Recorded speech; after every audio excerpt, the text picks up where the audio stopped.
রাজ্যে বিধানসভা ভোটের আগে নানান রকম বিষয় সামনে আসছে এবং তার জন্য রাজনৈতিক চাপানুতর তুঙ্গে উঠছে।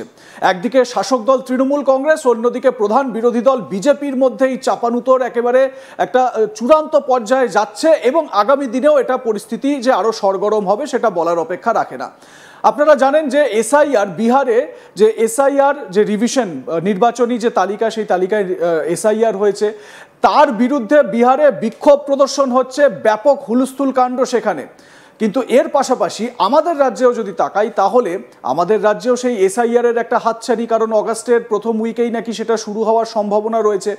এর পাশাপাশি যেটা খুব গুরুত্বপূর্ণ, দুদিন আগে আপনারা যে লেখাটা দেখতে পাচ্ছেন এখানে, রাজ্যের মুখ্যমন্ত্রী মমতা বন্দ্যোপাধ্যায় সরকারি মানে প্রধান যে সরকারি কার্যালয় নবান্ন, সেখান থেকে তিনি প্রেস কনফারেন্স করলেন এবং বাংলার নাগরিককে এনআরসির কাগজ পাঠিয়েছে অসম সরকার, সেই নিয়ে তিনি বিবৃতি দিলেন, মানে তার বক্তব্য রাখলেন সাংবাদিকদের সামনে। কাগজ দেখালেন রীতিমতো রাজ্যের প্রশাসনিক প্রধান, এবং তার বক্তব্য মানে তার মধ্যে সারবর্তা রয়েছে। কিন্তু প্রশ্ন হচ্ছে, যাদের নামে এই এনআরসির কাগজ পাঠিয়েছে বলে মমতা বন্দ্যোপাধ্যায় দাবি করেছেন, তারা বলছেন যে আমরা সেই কাগজ পাইনি। আপনাদের এই বিষয়ে আরো বিস্তারিত জানানোর চেষ্টা করব। আমার সঙ্গে আমার সহকর্মী তাপস রয়েছেন, আমি তাপসকে একটু ডেকে নেব। তাপস, তোমাকে স্বাগত আমাদের এই শোতে। এবারে যে বিষয়টা আমি প্রথমেই জানতে চাইবো সেটা হচ্ছে গিয়ে, মুখ্যমন্ত্রী নবান্নে বলছেন, মুখ্যমন্ত্রী কিন্তু পাবলিক র্যালিতে বলছেন না, সরকারি প্রধান কার্যালয়ে বসে বলছেন যে এরকম হয়েছে, অথচ তার পরিবার বলছে, যার নামে এনআরসি, বলছে আমরা এটা পাইনি। পুরো এই বিষয়টা কি একটু বিস্তারিত বলতে পারবে?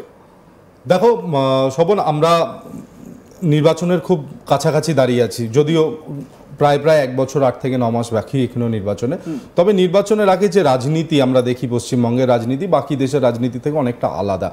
এখানে এক হচ্ছে পোলারাইজেশনের রাজনীতি হয়, দ্বিতীয় এবার কোথাও না কোথাও মুখ্যমন্ত্রী ধরেই রেখেছেন যে এই ভাষাগত যে আক্রমণ হচ্ছে পরিযায়ী শ্রমিকদের ওপর, সেই বিষয়টাকে মানুষের কাছে তুলে আনবেন। এবং তার পাশাপাশি যদি দেখা যায় যে এনআরসি বা যে ফরেন ট্রাইব্যুনালের যে নোটিশ পাঠানো হচ্ছে, যেমন অঞ্জলি শীল যাকে এই নোটিশ পাঠানো হয়েছে তথাকথিত অসমে ফরেন ট্রাইব্যুনালের তরফ থেকে, এবং বলা হচ্ছে যে তিনি নাকি একজন বাংলাদেশি। তো সেক্ষেত্রে মুখ্যমন্ত্রী মমতা বন্দ্যোপাধ্যায় খুব স্পষ্টতভাবে জানিয়েছেন যে এই ধরনের যে কাজ তারা বরদাস্ত করবেন না। কোথাও না কোথাও রাজ্য হচ্ছে পশ্চিমবঙ্গ এবং নোটিশ আসছে পশ্চিমবঙ্গের এক বাসিন্দার কাছে, তবে অসম থেকে। তো সেক্ষেত্রে সেটা কোনোভাবে গ্রহণযোগ্য নয়। তবে অন্যদিকে যেমন তুমি বললে যে অঞ্জলি শীল নিজে গতকাল ক্যামেরার সামনে মুখ খুলেছেন এবং তিনি বলেছেন যে তিনি কোনো নোটিশ পাননি, এবং সংবাদ মাধ্যমের ওপরেই কোথাও না কোথাও দায় চাপিয়েছেন যে এই ধরনের খবর বা ভুল এবং ভুলভ্রান্তি ছড়ানোর একটা প্রচেষ্টা চলছে, যদিও সূত্রের খবর যে ঠিকানায় সেই নোটিশটা সার্ভ করা হয়নি। আমি আরো এই বিস্তারিত আসবো, তবে মুখ্যমন্ত্রী ঠিক কি প্রেস কনফারেন্সে জানিয়েছিলেন এই মুহূর্তে যেটা খুব গুরুত্বপূর্ণ হতে চলেছে সেটা হচ্ছে গিয়ে যে প্রশ্নটা মুখ্যমন্ত্রী প্রশাসনিক ভবন থেকে বসে করছেন, যে বাংলার একজন নাগরিক, সেই বাংলার নাগরিকের কাছে এনআরসির কাগজ আসছে বা এনআরসির নোটিশ আসছে অসম সরকারের তরফ থেকে, এটা কিভাবে সম্ভব? তাপস, এটাও জানতে পারা যাচ্ছিল যে ওই অঞ্জলি শীল বলে যে মহিলার কাছে নোটিশটি গিয়েছিল, ওই মহিলা তার বাপের বাড়ি অসমে, ধুবুরিতে বাড়ি, সেই কারণে নাকি তাকে এই নোটিশটি পাঠানো হয়েছে। আমার কথা হচ্ছে গিয়ে, যদি সেটা হয়েও থাকে তার যুক্তিসঙ্গত সারবত্তা কতটা রয়েছে, মানে এই এনআরসি পাঠানোর জন্য? দেখো, আমার মনে হয় না খুব একটা বড় কোনো প্রভাব পড়া উচিত, কারণ আসামে যখন এনআরসি প্রাথমিক দিকে চালু হয়েছিল, যে প্রক্রিয়াটা শুরু হয়েছিল, সেক্ষেত্রে বহু লেজিটিমেট সিটিজেন যারা বৈধ নাগরিক, তাদের নামও কিন্তু সেখানে হিন্দু ভোটাররাও ছিল, যারা বহু বছর ধরে, হ্যাঁ এক্স্যাক্টলি, এতগুলো মানুষের নাম কিন্তু ফরেন ট্রাইব্যুনালে তাদের কাছে চিঠি গিয়েছিল। পরবর্তীকালে কিন্তু আদালতেও সেই মামলাটা যায় এবং কোথাও না কোথাও ভৎসনার সম্মুখীন হতে হয়। তো এটা একটা প্রক্রিয়া। তবে যেহেতু আমরা নির্বাচন একেবারেই সামনে, এটা একটা নির্বাচনী ইস্যু হতে চলেছে, এবং পশ্চিমবঙ্গে শুধু অঞ্জলি শীল না, উত্তম প্রজাপতির ক্ষেত্রেও আমরা জানি তাকেও নোটিশ পাঠানো হয়েছিল, এবং তিনিও নাকি বাংলাদেশি। তবে তিনি একজন রাজবংশী সমুদায়ের মানুষ, সেক্ষেত্রে তিনি কিভাবে বাংলাদেশি হতে পারেন সেটা নিয়েও একটা প্রশ্ন উঠেছিল, জলঘোলা হয়েছিল। তবে এটা একটা প্রসেস যে এসআইআর এবং তার সাথে যে এনআরসিকে একটা জোড়ার একটা চেষ্টা এখানে পশ্চিমবঙ্গে করা হচ্ছে, এটা মুখ্যমন্ত্রী নিজেও বলেছেন, যেটা কিছুই না, এটা একটা ব্যাকড্রপে এনআরসিকে ইমপ্লিমেন্ট করার একটা চেষ্টা চলছে। এটার কিন্তু একটা লং টার্ম এফেক্ট হয়তো আমরা দেখতে পারি, কারণ আগামী দিনে যতই আমরা বলি কিনা কেন বাংলাকে টার্গেট করা হচ্ছে, পলিটিক্যাল ডিভিডেন্ড কোথাও না কোথাও মমতা বন্দ্যোপাধ্যায় হয়তো পাবেন। কারণ 2019 সালে যেভাবে সিএএ বা সিএবি নিয়ে যেভাবে আন্দোলন হয়েছিল, মানে বিরোধী রাজনৈতিক দল বিজেপি বলেছিল যে তারা মানে এটা একটা এমন একটা প্রক্রিয়া হবে যেটা সাধারণ মানুষের পক্ষে হবে, কিন্তু কোথাও না কোথাও গিয়ে ডিভিডেন্ডটা তৃণমূল কংগ্রেস পেয়েছিল। এবং ধারাবাহিকভাবে আমরা গত 5-6 বছর ধরে দেখে আসছি এই এনআরসি বা সিএএ নিয়ে বিভিন্ন সময় আলোচনা হয়, তবে কোনো না কোনো দিন এটা ইমপ্লিমেন্ট করা হবে। তবে কি পদ্ধতিতে হবে এটা একটা ট্রায়াল অ্যান্ড এরার প্রসেস মনে হয় এই মুহূর্তে যেভাবে চলছে।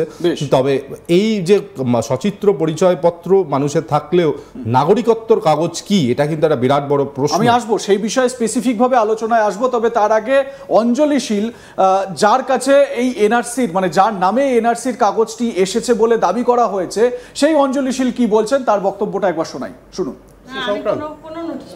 তাহলে কিভাবে জানলেন?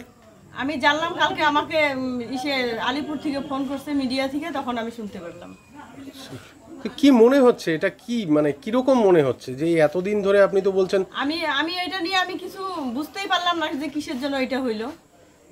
আপনার বাড়ি কোথায় এমনিতে? বাপের বাড়ি আসাম। আচ্ছা, আসামের কোথায়? আসামে ধুবড়ী ডিস্ট্রিক্ট। তো কত বছর হলো বিয়ে হয়েছে আপনার? বিয়ে হয়েছে 25 বছর পার হয়ে গেছে, তাও আমি 25 বছর বললাম আর কি। এখানে ভোটার লিস্টে নাম আছে? হ্যাঁ। আধার কার্ড হয়েছে? আধার কার্ড, ব্যাংকের বই সব আছে এখানে, জব কার্ড। তো এখন এটাকে কি ভাবছেন আপনি? আপনার মনের কথাটা একটু খুলে বলুন, এটা কি মনে হচ্ছে আপনার?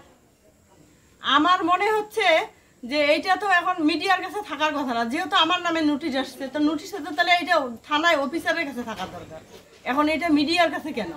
আমার প্রশ্ন হলো এইটাই।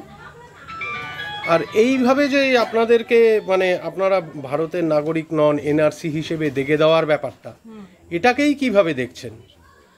এটা কি উচিত কাজ হচ্ছে? আপনার তো জন্মকর্ম সবকিছুই বলছেন এখানে। হ্যাঁ।